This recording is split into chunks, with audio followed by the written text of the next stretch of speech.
하나님은 세상을 아름답게 창조하셨습니다.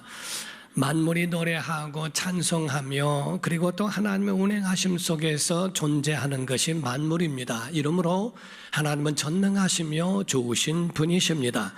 하나님은 그의 백성들을 사랑하셔서 구약에는 이스라엘 백성들을 사랑하셨고 신약에는 예수 그리스도를 구주로 믿어 구원받은 하나님의 자녀들을 사랑하시니 하나님의 성품은 사랑이십니다.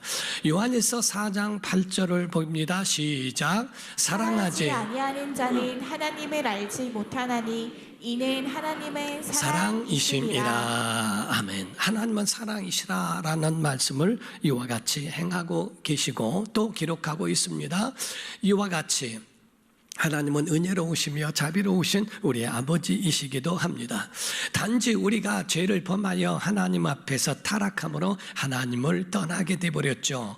그 타락한 인간들은 하나님의 영광에 이르지 못하게 되었습니다. 로마서 3장 23절입니다. 시작. 모든 사람이 죄를 범하였음에 하나님의 영광에 이르지 못하더니. 그러므로써 하나님의 영광에 이르지 못하는 인간들 때문에 하나님께서는 이스라엘 백성을 택하셨고 그들로 말미암아 보존하게 하시다가 마침내 예수 그리스도로 말미암아 구원을 완성하게 하셨다 하는 겁니다. 그러므로 여러분과 저는 예수 그리스도를 구주로 영접하여 믿으면 구원을 받습니다. 그리고 영생이 확정된 줄로 믿습니다. 그러므로 여러분과 저는 예수 그리스도 안에서 살아가는 그리스도인이 되었다 하는 거죠. 그런데 성경에 보면은 유대인이나 또한 지금 예수 그리스도를 믿는 사람들이나 모두에게 대하여 우리에게 가르쳐주고 또 중요하게 알려주고 있는 것은 어릴 적부터 하나님의 말씀을 알게 하는 것에 있다 하는 겁니다. 하나님의 마음을 알아야 하나님이 원하시는 것, 원치 않으시는 것을 분별할 수 있죠. 그래서 하나님이 원하시는 대로 우리가 살아야 하고 하나님이 원치 않으면 그것을 떠나 행하지 않는 것이 우리의 믿음의 순종이요 행위라 할 수 있을 겁니다.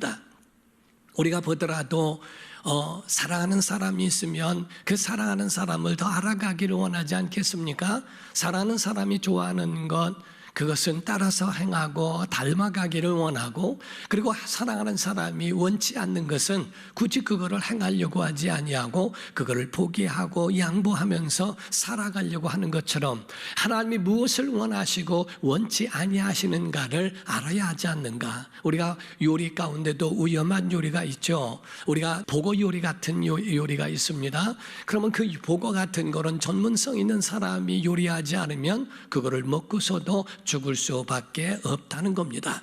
상한 음식에 대하여서도 분별하고 구별을 해서 아까워도 버려야 하는 것처럼 우리가 신앙인이라고 하면은 예수 그리스도에서 내가 행복해도 버려야 할 것이 있고 내가 원치 않아도 행해야 하는 것이 성경에 있다는 겁니다.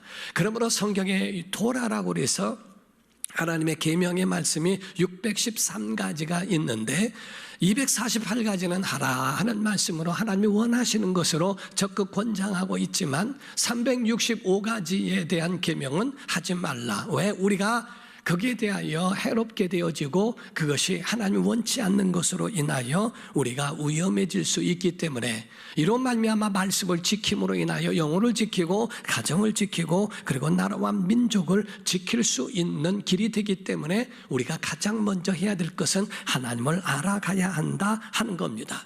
우리가 선악과 같은 경우도 에덴 동산에서부터 시작이 되죠. 다 허용된 게 아니고 선악과 안에서도 먹을 수 있는 것이 있고 먹지 말아야 할 것이 있는 것처럼 우리가 예수 안에서도 행해야 될 것이 있고 행하지 않아야 될 것들을 분별하게 하셨다 하는 겁니다. 그렇다면 하나님의 말씀 우리에게 과연 어려운가? 과연 우리에게 버겁고 무겁고 부담이 되는가? 그렇지 않다는 겁니다.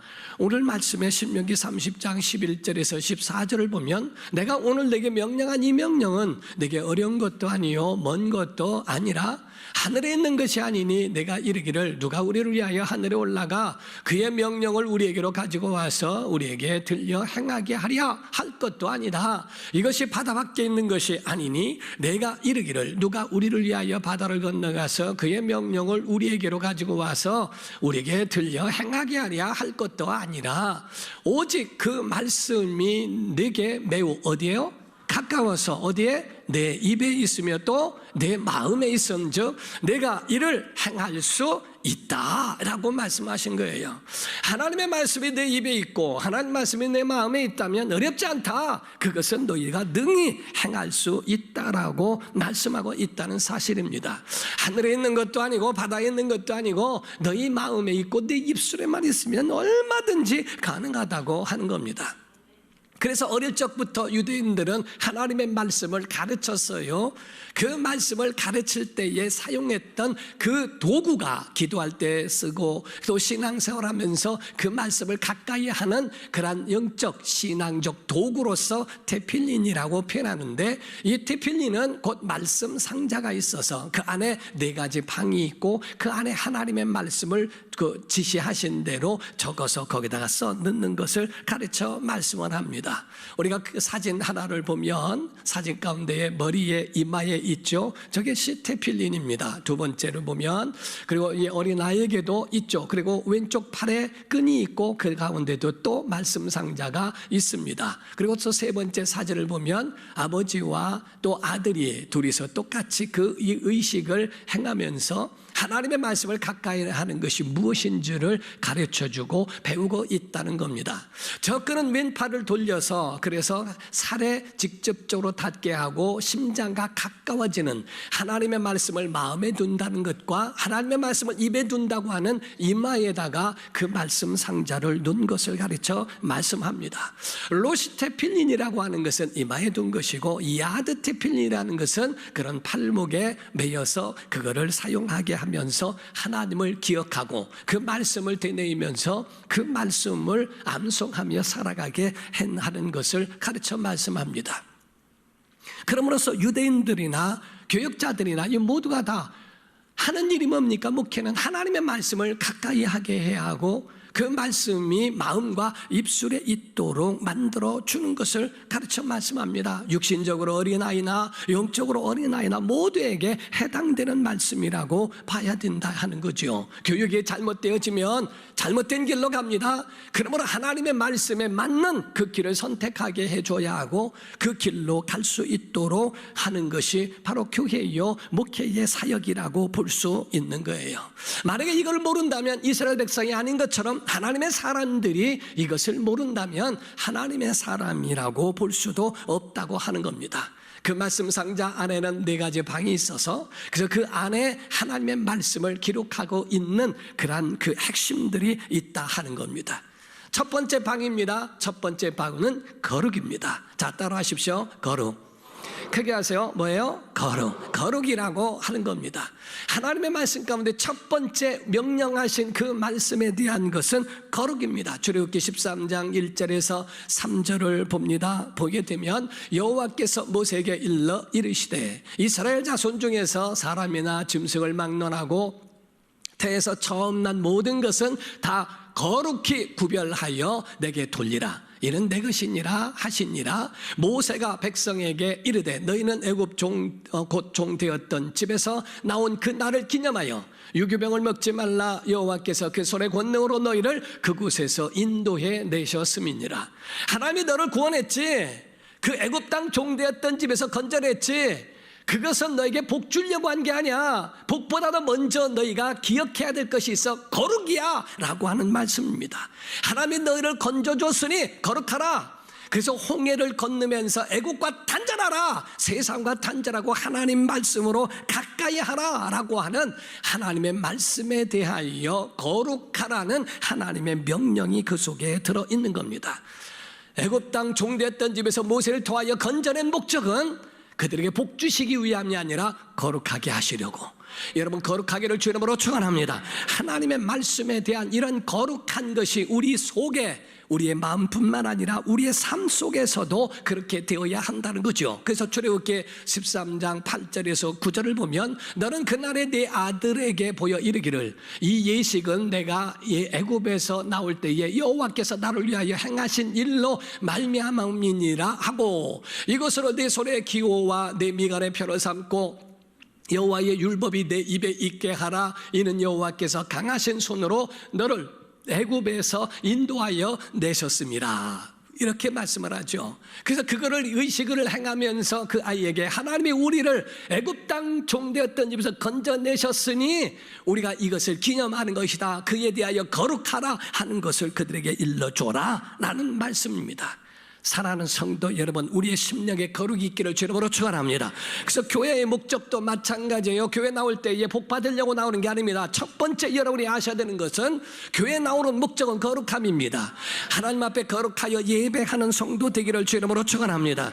두 번째 방입니다. 두 번째 방에 있는 하나님의 말씀은 한마디로 헌신입니다. 뭐라고요? 헌신. 그게 뭐라고요? 헌신. 헌신이라는 거예요. 왜냐하면 내가 너를 건져냈으니까 애굽 땅 종되었던 고통의 그곳에서 너를 구하였고 너를 건져냈다면 하나님께 영광 돌려야지 당연한 거지 라고 하는 그 말씀입니다. 출애굽기 13장 11절 12절입니다. 여호와께서 너와 내 조상에게 맹세하신 대로 너를 가나안 사람의 땅에 인도하시고 그 땅을 내게 주시거든 너는 태에서 처음 난 모든 것과 내게 있는 가축의 태에서 처음 난 것을 다 구별해서 여호와께 뭐하라? 돌리라. 수컷은 여호와의 것이니라 라고 말씀하죠. 16절에 말씀을 합니다. 이것이 네 손의 기호와 네 미간의 표가 되리라. 이는 여호와께서 그 손의 권능으로 우리를 애굽에서 인도하여 내셨음이니라 할지니라 라고 말씀하죠. 구별하여 드려라. 하나님 앞에서 내가 건집을 받았고 그 은혜를 받았으니 받은 은혜대로 너는 그 앞에 하나님 앞에 헌신하고 하나님 앞에 돌려드려라. 사랑하는 성도 여러분, 하나님께 감동을 주고 많은 사람들에게 울림을 줄 수 있는 그런 감동의 삶, 이것이 구원받은 자의 헌신이요 그 삶이라고 성경은 말씀하는 거예요. 세 번째 방입니다. 세 번째 방은 전수입니다. 자, 뭐라고요? 전수. 뭐라고요? 전수. 하나님의 말씀을 자녀들에게 전하는 것, 이것을 가르쳐 하나님의 말씀을 전하는 세 번째 방의 표현이라고 하는 거예요. 신명기 6장 4절에서 9절입니다. 이스라엘아 들으라. 우리 하나님 여호와는 오직 유일한 여호와이시니 너는 마음을 다하고 뜻을 다하고 힘을 다하여 내 하나님 여호와를 사랑하라. 오늘 내가 내게 명하는 이 말씀을 너는 마음에 새기고 내 자녀에게 부지런히 가르치며 집에 앉았을 때이든지 길을 갈 때라도 누워있을 때라도 일어날 때라도 이 말씀을 강론해라. 너는 또 그것을 내 손목에 매어 기호를 삼으며 내 미간에 붙여 표로 삼아라.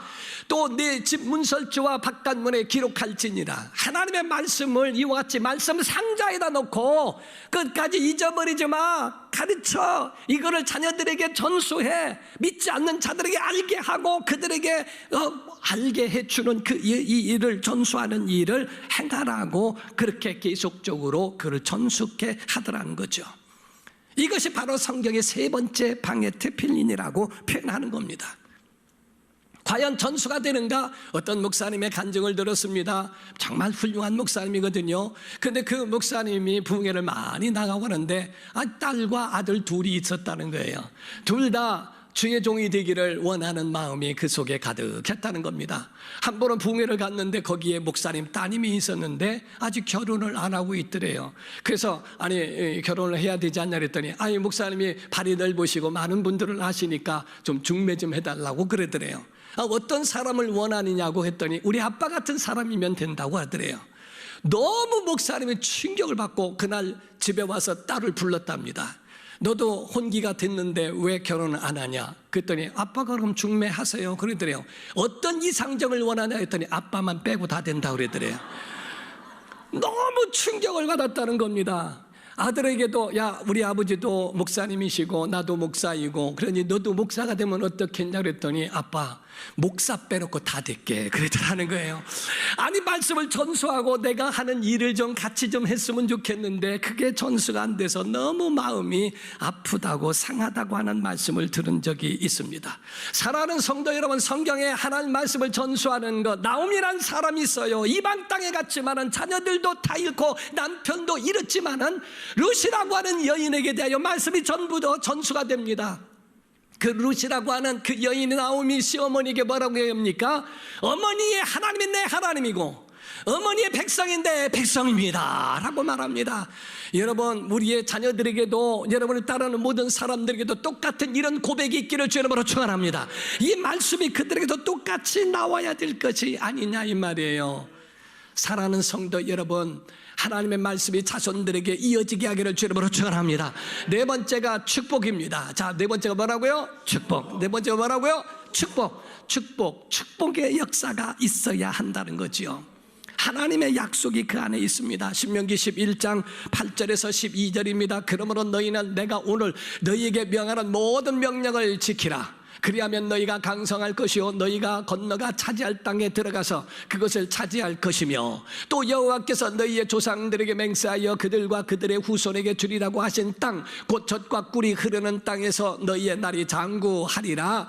내가 들어가 차지하려는 땅은 네가 나온 애굽 땅과 같지 아니하니 거기에서는 너희가 파종한 후에 발로 물대기를 채소밭에 댐과 같이 하였거니와, 너희가 건너가서 차지할 땅은 아니다. 산과 골짜기가 있어서 하늘에서 내리는 비를 흡수하는 땅이요 내 하나님 여호와께서 돌봐주시는 땅이라. 연초부터 연말까지 내 하나님 여호와의 눈이 항상 그 위에 있느니라. 믿으시면 아멘. 14절 15절까지 이어서 봅니다. 여호와께서 너희의 땅에 어떤 비? 이른 비, 또 어떤 비? 늦은 비를 어떻게? 적당한 때에 내리시리니 너희가 곡식과 포도주와 기름을 얻을 것이요 또 가축을 위하여 들의 풀이 나게 하시리니. 자, 내가 먹고 배부르, 아멘 하세요. 내가 먹고 배부를 것이라. 내가 먹고 배부를 것이라. 정말 이와 같은 하나님의 약속이 그들에게 복으로 임하여진 것을 믿으셔야 한다 이 말이야. 하나님의 복이에요. 하나님의 주신 그 복을 명령하신 그 선포의 역사를 가르쳐 말씀하고 있는 겁니다. 나일강은 강이 있어서 그걸 물대기를 합니다. 그래서 농사를 져요. 그런데 하나님이 주신 가나안 땅에 대한 그 하나님의 역사는 산과 골짜기가 많아서 거기서 내려오는 물로 흡수하고 거기에 되어지는 물로 물대기 할 필요 없다. 적당한 때에 이른 비를 주시고 적당한 때에 늦은 비를 주시리니, 그 가운데 이것이 너무 빨라도 안 되고 너무 늦어도 안 되고 너무 많이 와도 안 되고 너무 안 와도 안 되는데 하나님이 적당한 때에 그렇게 다 주시겠다는 거예요. 이스라엘에서 공부한 목사님들 이야기를 들어보면은 한번 예루살렘에서 장을 보면은요 고추 하나가 얼마나 큰지, 고구마 이런 것이 상상할 수 없을 만큼 풍성한 것들을 구할 수 있다는 겁니다. 이와 같은 모든 것들이 뭐냐? 하나님 풍성한 은혜로 하나님이 채워주시겠다는 거죠. 그런데 조건이 하나 있어요. 신명기 11장 18절입니다. 이러므로 너희는 나의 이 말을 너희의 어디에? 마음과 어디에? 뜻에 두고 또 그것을 너희의 어디에? 손목에 매여 기호로 삼고 너희 어디에? 미갈에 붙여 표를 삼을 때 하나님이 역사하신다 이 말이에요. 하나님의 말씀에 순종할 때 역사가 일어나는 거지. 하나님과 전혀 관계없고 나는 내 뜻대로 살고 주일에 그냥 한 번 오는 것으로 끝나고 내 삶은 여전히 세상 사람으로 살아가는 자들에게 그래도 복은 줄 거라고 그렇게 오해하거나 착각하지 말라는 것을 가르쳐 말씀하는 거예요. 하나님이 너에게 복을 주신 것, 이걸 명령하신 이것은 결단코 어려운 것이 아니다. 할 수 있다. 해봐라. 그러면 복 줄게. 그래서 하나님의 약속을 가르쳐 말씀하는 겁니다. 입에만 있고 내 마음에만 있다면. 육군사관학교에 가면은 강제구 소령이라고 하는 강제구 소령의 동상이 있다는 겁니다. 그 강제구 소령에 대하여 아시는 분들이 있죠. 그 교과서에도 옛날에는 나오고 있어요. 수류탄을 쫓아오고 교육을 하는데 교육할 때 수류탄에 피를 뽑습니다. 그리고 핀을 뽑고 그거를 던지는데 핀을 뽑아서도 붙들고 있으면 1시간이건 2시간이건 터지지 않습니다. 그런데 그거를 던지게 되면 그러면 놓게 되면 터지게 됩니다. 그런데 그거를 훈련하고 있는데 어느 한 졸병이 핀을 뽑고 난 다음에 수류탄을 놓쳐버렸어요. 다리가 굳어서 움직이지 못하고 그거를 터질 수밖에 없는 상황에 있을 때 그 강제구 소령은 자기 몸을 던져서 수류탄을 감싸고 자기 몸은 산산조각이 납니다. 산산조각이 났어도 거기에 옆에 있는 사람만 다쳤지 죽은 사람이 하나도 없어요. 살신성인으로 자기 자신을 몸을 던졌던 그 강제의 순간적인 그것이 많은 사람을 그 가운데서 죽지 않고 많은 사람을 다치지 않게 건져주는 일을 했다는 거죠. 사랑하는 성도 여러분, 이 강제구 소령의 나중에 장례를 마친 다음에 일기장을 보게 됐는데 일기장을 보니까 일기장 가운데 성경을 기록하고 있더래요. 하나님의 말씀을 그 속에 마음에 두고 하나님의 말씀을 입술에 둔 사람은 행동이 된다는 겁니다. 할 수 있다는 겁니다. 그 말씀이 그 속에 항상 있는 사람, 성경 구절을 쓴 거 보니까 하늘의 밀알이 땅에 떨어져 썩지 않으면 그대로 있고 썩으면 많은 열매를 맺으리라. 그 말씀을 생각한 생각이 없고 그 말씀이 바로 실행이 되고 움직여지는 것을 가르쳐 보고 있더라 하는 겁니다. 사랑하는 성도 여러분, 유대인들에는 천사 비밀절이 있다는 걸 아십니까? 천사들의 비밀, 천사 비밀절이라고. 시편 103편 19절과 20절입니다. 19절을 제가 읽으면 20절을 같이 읽도록 하겠습니다. 여호와께서 그의 보좌를 하늘에 세우시고 그의 왕권으로 만유를 다스리시는도다. 능력이 있어 여호와의 말씀을 행하며 그의 말씀의 소리를 듣는 여호와의 천사들이여 여호와를 송축하라. 이 말씀을 그대로 두세요. 능력이 있어 여호와의 말씀을 뭐하며? 자, 듣는 게 아니에요. 말씀을 행하며 그의 말씀의 소리를 뭐예요? 듣는 여호와의 천사들이여 여호와를 송축하라. 유대인들의 믿음의 말씀의 비밀은 다른 게 아닙니다. 말씀의 비밀은 먼저 행하는 거라는 거예요. 하나님 말씀 듣고 이게 긴가 민가 한번 해보세요. 이해가 되면 하고 안 되면 말고. 천사들의 움직임과 순종은요, 말씀의 행동입니다. 움직이는 거예요. 그들이 가지고 있는 말씀에 행동하는 겁니다. 아브라함에게 내 독자를 가서 모리아 땅에서 내 지시한 산으로 가서 바쳐라 라고 말씀을 합니다. 그 말씀을 듣고 행동하는 겁니다. 그냥 가는 거죠. 그에 대하여 가만히 있어 보세요. 지금 내 아들을 바치라는 얘기입니까? 지금 말이 되는 얘기입니까? 난 행동해. 그거 말도 안 되는 얘기 하지 마십시오. 이런 자들은 쓰지 않아요. 하나님 제외시킨다 이 말이에요. 우리가 전생에 의하면 이런 말이 있어요. 아브라함이 이삭을 데리고 모리아산에 가서 그런 일을 있죠. 여호와 이레의 역사를 행하죠. 정말 바치려고 했는데 하나님이 그를 막으셔서 그를 돌려주셨어요. 그리고 돌아옵니다. 사라하고 전혀 사라하고 상의하지 않습니다. 왜냐하면 사라하고 상의하게 되면 사라가 나부터 죽이고 가라고, 어떻게 금쪽 같은 아들을 데리고 갈 수 있겠냐고, 나부터 죽이라고 그 앞을 막을 수밖에 없게 될 수 있기 때문에 아브라함은 사라에게 상의하지 않고 그냥 가버리는 겁니다. 그래서 전승에 의하면 믿지는 마세요. 그냥 전승이에요. 성경은 아니에요. 돌아온 다음에 3일 갔다 3일 돌아오니까 한 일주일을 갔다 왔는데 사라가 아브라함한테 아니 어디를 그렇게 아들하고 잘 다녀오셔? 하고 물었대요. 그랬더니 아브라함이 하는 말이에요. 사실은 말이야, 하나님이 계시를 하셨는데 나보고 아들을 바치래. 그래서 번제로 바치라고 그래서 이 아이를 데리고 가서 모리아산 그 땅 산에서 내가 바쳤는데 하나님이 이와 같이 산양을 준비해서 이렇게 해서 내가 데리고 왔잖아. 기뻐서 얘기했는데 그 소리가 끝나자마자 사라가 그 이야기를 듣고 기절해 죽었대요. 믿지는 마요. 22장에는 모리아 땅에서 번제로 드리는 장면이 나오고요, 23장에 사라가 죽습니다. 하나님의 말씀은 행동이지 명사가 아니고 행동이라는 거예요. 하나님의 말씀은 그대로 읽고 명상하고 끝나는 게 믿음이 아니라는 겁니다. 믿음은 듣고 움직이는 거예요. 그 말씀에 따라서 움직여가는 겁니다. 마가복음 16장 19절 20절을 보면 이런 말씀이 있어요. 주 예수께서 말씀을 마치신 후에 하늘로 올려지사 하나님 우편에 앉으시니라. 제자들이 나갔어요. 두루 전파할 때, 움직일 때 주께서 함께 역사하사 그 따르는 표적으로 말씀을 확실히 증언하시니라. 이렇게 되어 있어요. 베드로가 주의 말씀을 들었을 때에 즉시 배와 그물을 버려두고 주님 따릅니다. 잠깐 생각 좀 해보고, 일단은 내가 생각하고 납득이 되면 하고 아니면 말고 이렇게 간 사람이 없어요. 유대인의 믿음은 그렇지 않다는 겁니다. 삭개오야 내가 오늘 내 집에 유아이 됐다, 내려와라 가만히 생각하세요. 내 집에 왜 온다는 거예요? 나 좀 생각 좀 해보고. 듣고 하는 것이 아니라 행동하는 겁니다. 움직이는 거예요. 여러분 움직일 때 하나님 역사하시는 거예요. 여러분 표적은 바로 우리가 움직일 때 따르게 되어 있는 겁니다. 우리가 말씀에 순종할 때, 성경은 과학과 달라요. 과학이라고 하는 것은 행동되어진 것을 우리가 믿는 거지만은 신앙은 믿을 때에 역사가 일어나는 겁니다.